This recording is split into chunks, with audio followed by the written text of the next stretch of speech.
saya dapat kebenaran daripada kita akan teruskan dengan round yang kedua. Panel ketiga dia makan time banyak. Bagi 20 dia makan 40.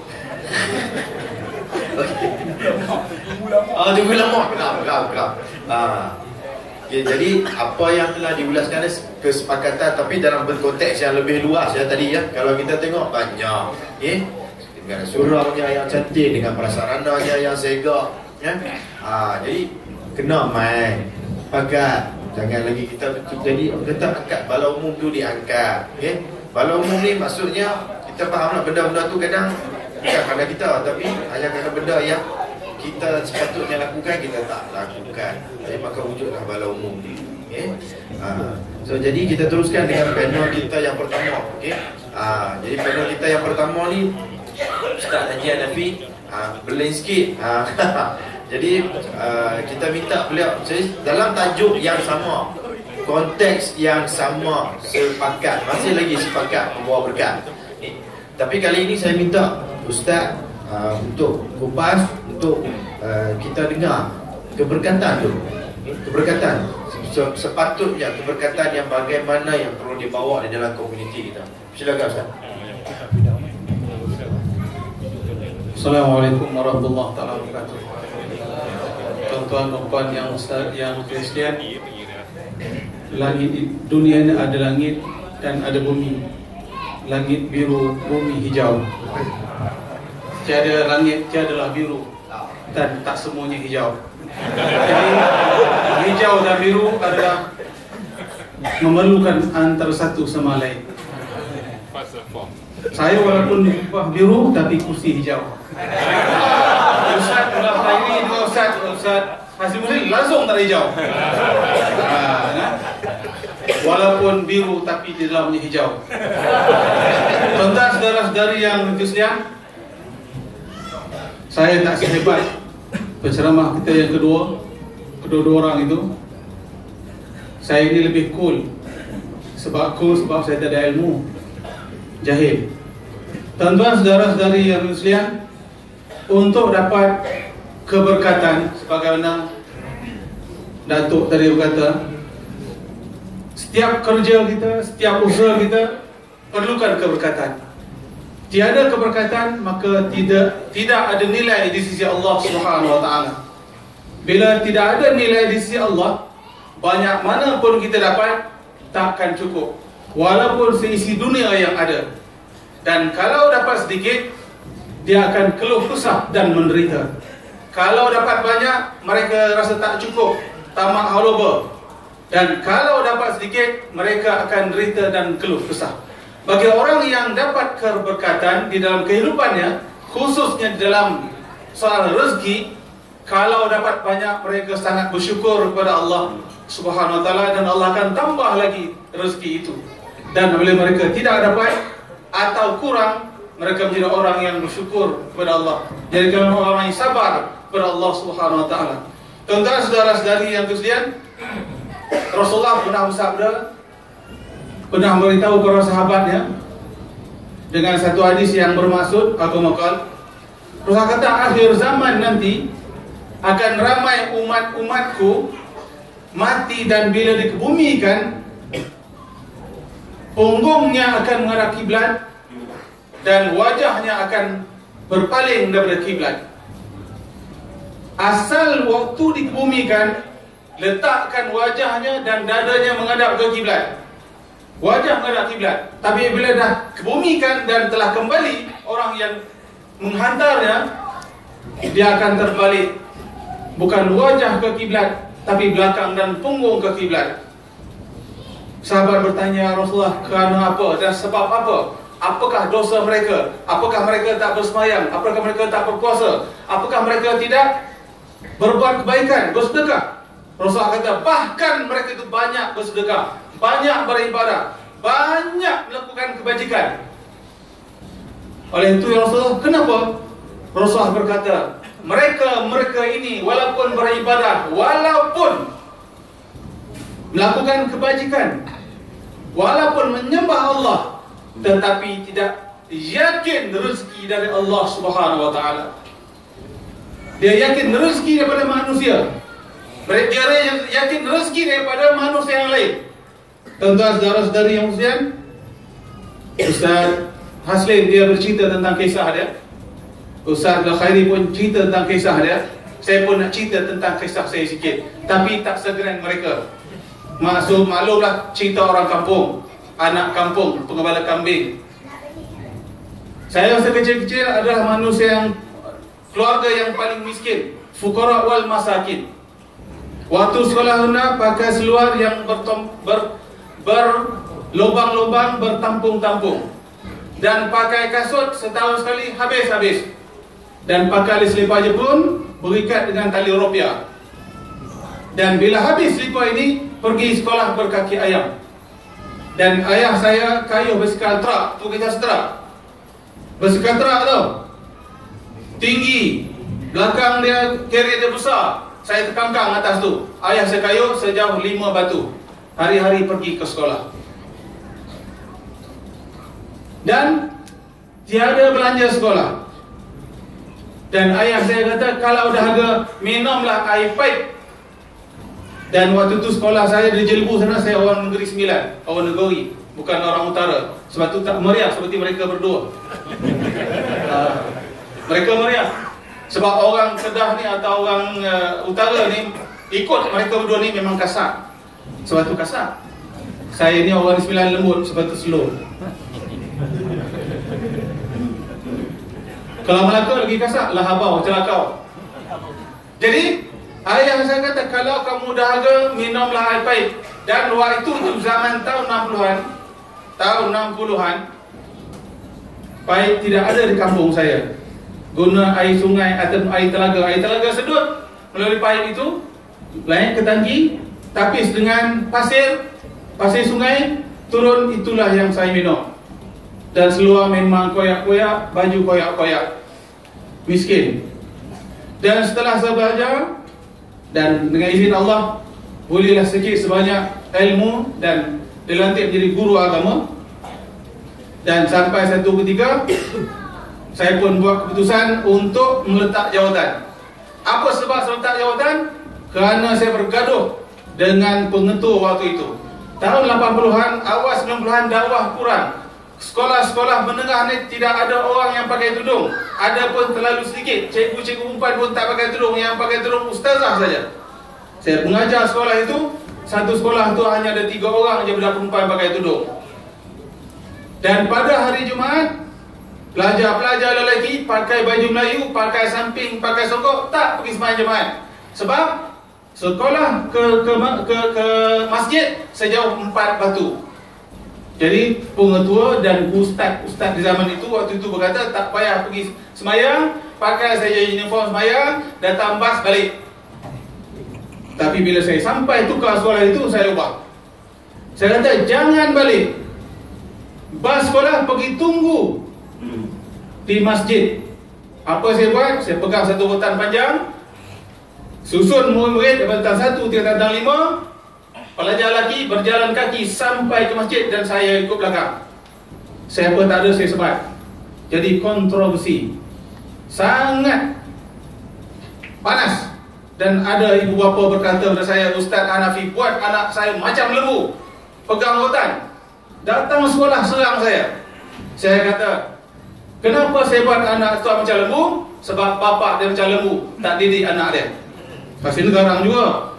Garang, nampak cool. Tapi kalau garang, memang garang. Mungkin lebih garang pada Ustaz Abdullah lagi.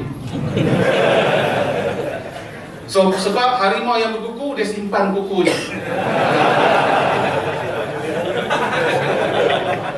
Jadi biru dan hijau tidak boleh dipisahkan. Itu alami. Jadi terlampau tanah biru, akhir duduk atas kursi biru. Itu kifarah dari Allah Subhanahu wa taala. Jadi tuan-tuan, saudara-saudari yang mentiskan, jadi setiap minggu saya pergi, datang ayah di bapa, dan waktu sekolah saya akan buat jadual. Balik sekolah, waktu tak sekolah, di sekolah mesti sembahyang. Dan saya buat jadual, tempel tiap-tiap kelas. Sebab saya guru panitia agama Islam. Bila guru panitia agama Islam sekolah itu saya yang besar sekali. Yang pangkat besar dalam sekolah itu saya lah guru panitia. Guru agama lain kena ikut saya. Jadi bila datang sekolah pagi-pagi, saya kata siapa tak semayang subuh, pangkar. Siapa semayang, catit. Right. Ramai yang pangkar. Saya kata saya tahu kamu semayang tak semayang. Dan satu semayang, satu rotan. Ada sampai 4 semayang, 4 rotan sampai bengkak-bengkak. Dia bawa balik rumah, tunjuk ayah Ustaz Hanafi rotan. Kerana ayah dia bawa rotan datang saya. Adakah Ustaz betul rotan anak saya? Ya, saya rotan. Anak tuan dah lebih umur 10 tahun. Dah umur 12 tahun, 13 tahun, 15 tahun. Dah terima dah 15 dan 17 tahun. Rasulullah kata barang kalau anak kamu tak mau semayang waktu 10 tahun dia rotan. Kenapa saya rotan? Sebab tuan sebagai tak mau rotan anak. Lepas itu timbul pula co-curriculum. Tuan-tuan tahu co-curriculum? Orang sekolah mesti tahu. Jadi ada gym rama. Gym rama ni berirama dengan gimnastik berirama. Ada muzik dia. Dan perempuan kena pakai dia punya uniform. Uniform dia sesuai dengan badan. Cantik. Jadi dalam kelas saya kumpul semua pelajar perempuan, saya syarah bab aurat. Kamu kalau buat pakai gym rama, kamu masuk neraka. Habis bila sampai pada tarikh co-curriculum tu, budak-budak perempuan tak mau pakai uniform gym rama, pakai tersyuk besar, pakai baju kurung. Dan nama cikgu tu, saya sebut, kau hidup lagi, orang utara. Itu kasar orang utara ni. Cikgu tu anak dara waktu tu. Saya bujang tapi tak tertarik. Walaupun saya tak tertarik dengan orang Kedah, akhir saya kahwin dengan orang Kedah juga. Balasan Allah macam orang tak mau mengambil biru, akhir duduk kursi biru juga.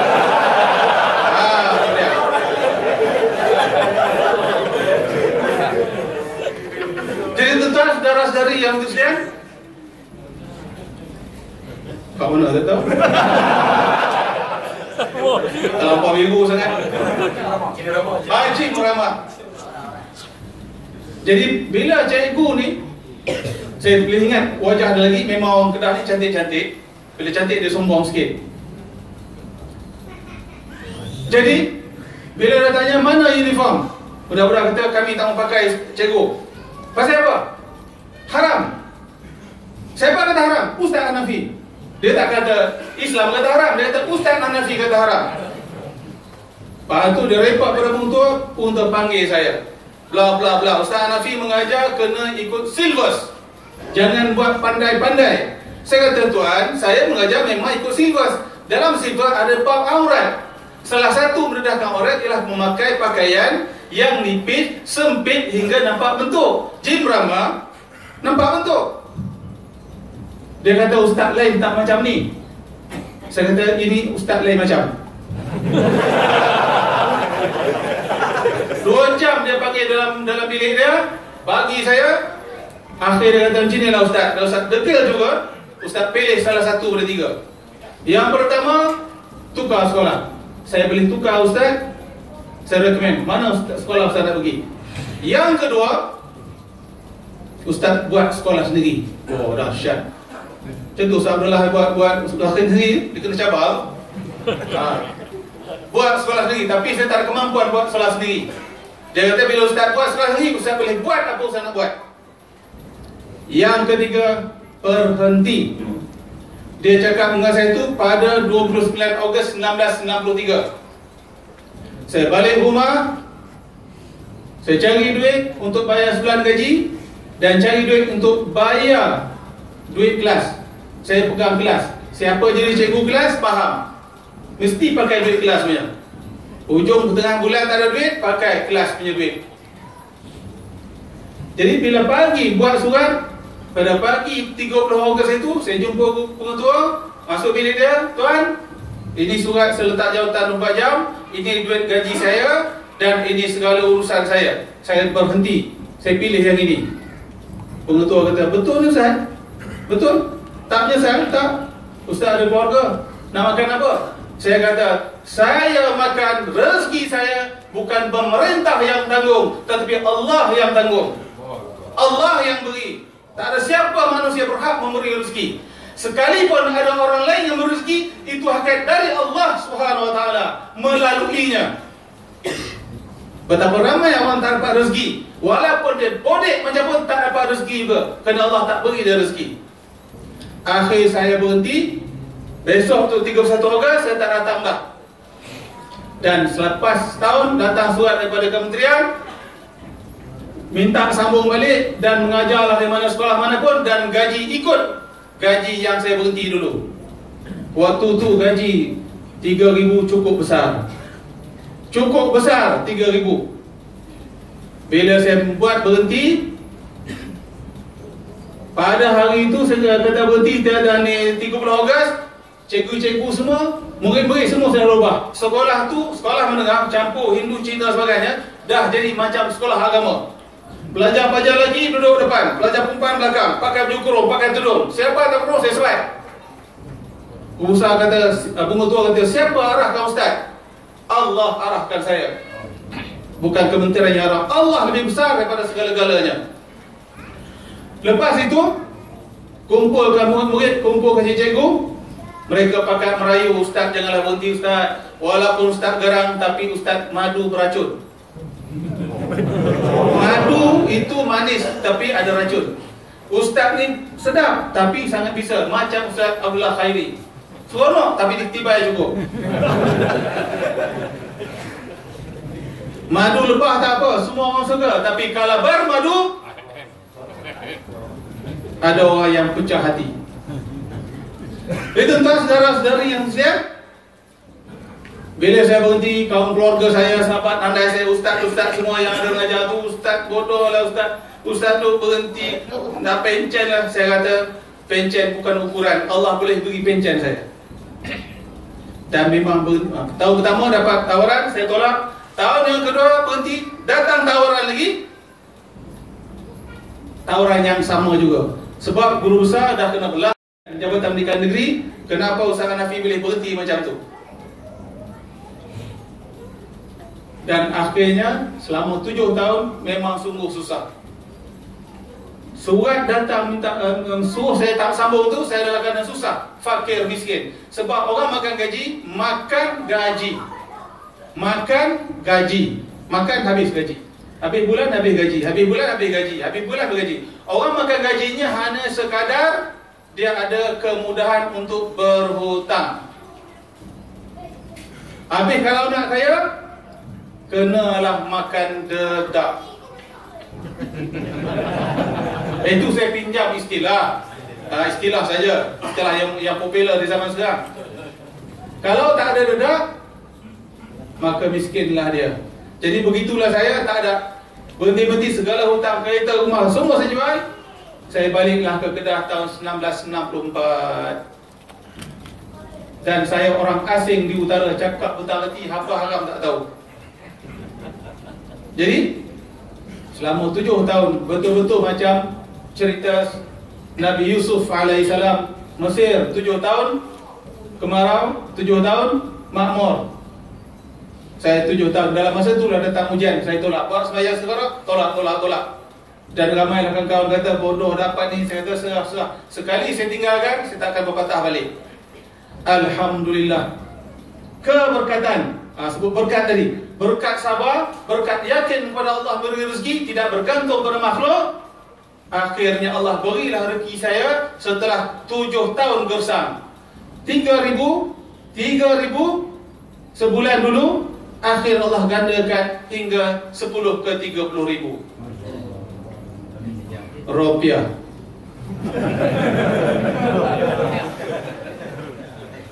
Nak besar sikit, 30,000 baht. Tuan-tuan saudara-saudari yang ditusian, dan rahsia lagi, perbanyakkan apa berkat itu, bertaubat kepada Allah Subhanahu wa taala. Guru saya berkata, wahai Hanafi, kalau kau nak berkat, pertama mesti kau buat banyak-banyak adalah bertaubat kepada Allah Subhanahu wa taala. Kerana Allah cinta pada orang yang bertaubat. Allah sayang pada orang bertaubat. Allah rindu pada orang bertaubat. Dan bila kita banyak bertaubat, banyak minta ampun kepada Allah, maka Allah sayang, maka Allah boleh beri rezeki kepada kita tanpa diduga. Tuan-tuan saudara-saudari yang sekalian, dan zikir kena banyak-banyak. Saya rasa ramai-ramai ni memang berzikir macam Ustaz Khalidi kata tadi. Kalau ulama tak buat zikir lepas sembahyang, memang kita tak berzikir lah. Kalau macam anak-anak Pak Wahab, bukan isteri saya Wahab juga. Ni Pak Wahab lain. Wahab, tu dia punya dia makhraj dia, bunyi dia. Mereka ni tak ada zikir. Tarekat-tarekat ni tak ada di zaman Rasulullah. Dan saya dapat zikir itu, saya amalkan sesuai dengan firman Allah SWT, wazkurullaha katsiran la'allakum tuflihun. Wazkurullah, berzikirlah, ingatlah Allah, katsiran, banyak. Allah sebut khusus tu katsiran. Bukan Allah kata wazkurullah la'allakum tuflihun, tapi Allah sebut wazkurullah katsiran, banyak-banyak. Lawan katsiran, qalilan, sedikit. Dan kebanyakan kita berzikir sangat sedikit, hanya lepas sembahyang saja, tapi tak ada tempat lain. Dan selawat kena habiskan sekurang-kurang satu hari, paling lekeh 100 kali selawat daripada subuh ke subuh, dan paling baik 1000 kali. Tuan-tuan saudara-saudari yang dirahmati sekalian, sesuai dengan firman Allah lagi, alladzina yazkurunallaha qiyaman wa qu'udan wa 'ala junubihim. Orang-orang yang beriman itu ialah orang yang mengingati Allah, orang yang berzikir kepada Allah waktu berdirinya, qiyamah, wa qu'udan, waktu duduknya, wa 'ala junubihim, dan waktu berbaring. Kita hidup atas bumi ini tidak boleh terlepas daripada 3 keadaan: berdiri, duduk, berbaring. Letih diri, kita duduk, letih duduk, kita berbaring. Walaupun kita duduk tempat duduk yang kita tak suka, kerana itu saja yang ada.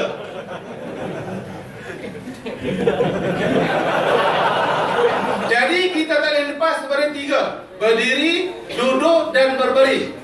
Di situ waw wasal, bukan atau. Di situ waw wasal, sambung.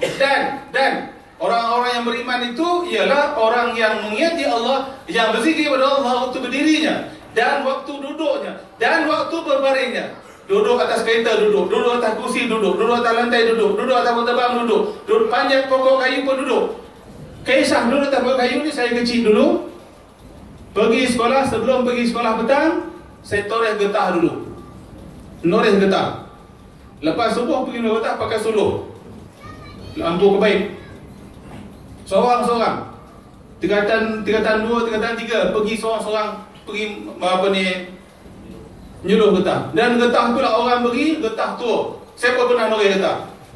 Mungkin getah kurang getah. Getah tu dia punya pelan tu pelan tak? Pelan dia berpuluh-puluh pelan sebab dah nak terbang. Jadi bawah dah tak ada, terpanjat-panjat, duduk atas dahan, toreh dahan dia. Jadi keluarlah getah. Itulah belanja saya. Jadi kalau pergi sekolah, tiada banyak wangi melainkan bau getah. Tuan-tuan saudara sekalian, jadi di mana saja duduk, kita berzikir kepada Allah. Di mana saja kita berdiri, kita berzikir kepada Allah. Dan berbaring, di mana saja berbaring, kita berzikir kepada Allah Subhanahu Wa Taala. Kalaulah tidak ada 3 ini dalam hidup kita, maka tidak adalah keberkatan di sisi Allah Subhanahu Wa Taala. Baring-baring yang tidak ada berkat, duduk-duduk yang tidak ada berkat, berdiri yang berdiri tidak ada berkat di sisi Allah Subhanahu Wa Taala. Alladzina yazkuruna Allah. Allah kata orang-orang yang berzikir kepada Allah. Maka macam-macam zikir ada. Al-Quran ada, tasbih ada, kita berzikirlah. Dan sekurang-kurang kita berzikir pada pagi sampai ke petang 1000 kali. Dan guru saya kata, sebesar-besar zikir selain daripada la ilaha illallah itu ialah bertaubat kepada Allah Subhanahu Wa Taala. Andai kamu banyak dosa, kamu zikir yang lain, sedangkan dosa kamu banyak, macam mana Allah nak beri kamu keberkatan? Maka kena kamu minta ampun kepada Allah Subhanahu Wa Taala. Saya sendiri dengan izin Allah, satu hari saya amalkan apa guru saya kata 1000 satu hari saya bertaubat kepada Allah Subhanahu Wa Taala. Macamlah kita jumpa raja-raja, penguasa-penguasa, kalau terjemahan bahasa Melayunya, sebelum bercakap apa pun, kita akan berkata, ampun tuanku. Kalau begitulah hari-hari kita minta ampun kepada Allah SWT, pasti Allah akan berkatkan kehidupan kita.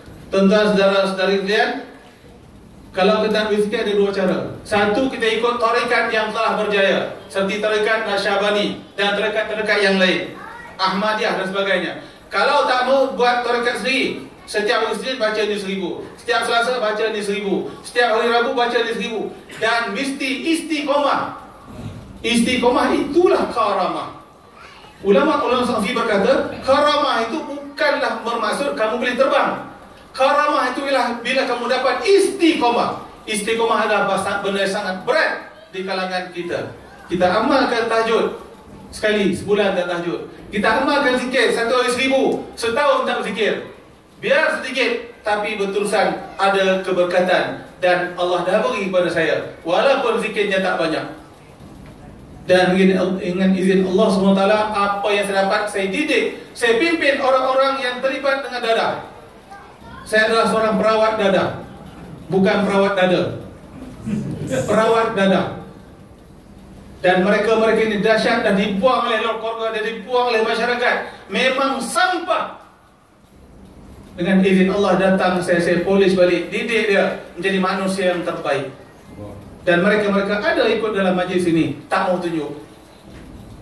Hebat-hebat mereka ini. Bila hati dimasuki oleh Allah SWT.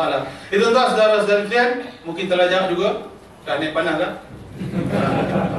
Duk kena cabar tu, cool kata. Slow, biar slow big.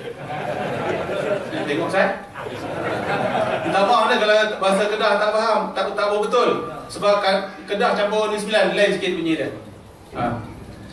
Jadi, mulakan hari ini kita mestilah berzikir kepada Allah. Itu tanda iman, itu tanda takwa kita. Salah satu orang itu sentiasa berzikir. Barang sesiapa yang mengingati seseorang itu, pastilah dia akan selalu sebut. Begitu hamba kalau dia ingat Allah, cinta Allah, pasti dia sebut, tak putus di lidahnya dan di hatinya.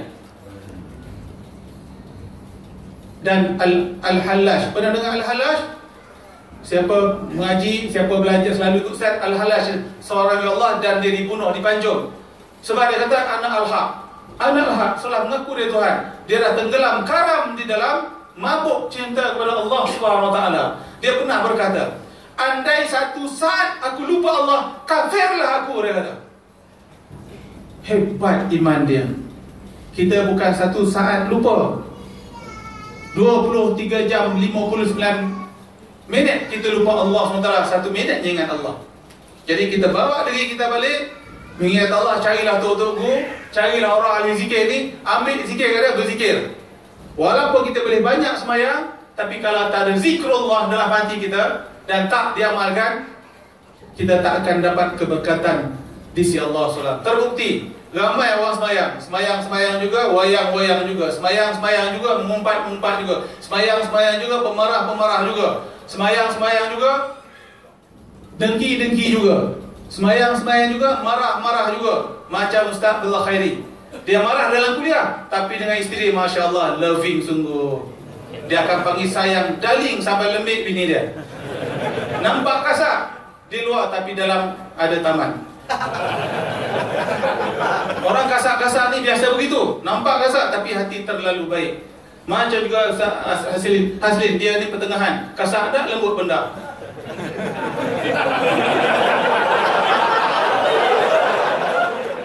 Jadi orang kasar dah, lembut benda ni dia suka menyanyi.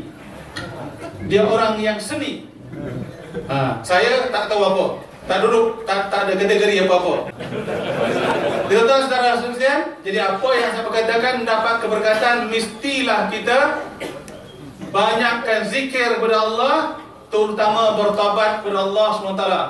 Guru saya bagi saya zikir mudah saja. La ilaha illa anta subhanaka inni kuntu minaz zalimin. Abalkan 1000 kali ke 10, 1000 ke 10,000 kali satu hari, satu malam, sepanjang hidup. Dan sebaik-baiknya nak amalkan, cari guru yang memberi ijazah, ada berkaitan terus dengan para ulama, para solihin, para wali di atas sana. Tuan-tuan saudara-saudari sekalian, jadi saya rasa cukup setakat tu. Cuma saya nak tutup ya ini, carilah keberkatan dengan berzikir kepada Allah Subhanahu. Tanpa zikrullah, hati kosong, mulut kering, tiada dibersihkan zikir Allah, maka tiadalah keberkatan hidup menjadi sisi Allah Subhanahu wa taala. Sekian, wassalamualaikum warahmatullahi wabarakatuh. Waalaikumsalam warahmatullahi wabarakatuh. Itu dia panel yang pertama. Second round dia pun dah ngaum. Okay, baik. Tapi yang best tadi dia kata Kedah campur Negeri Sembilan, jadi Menggelan.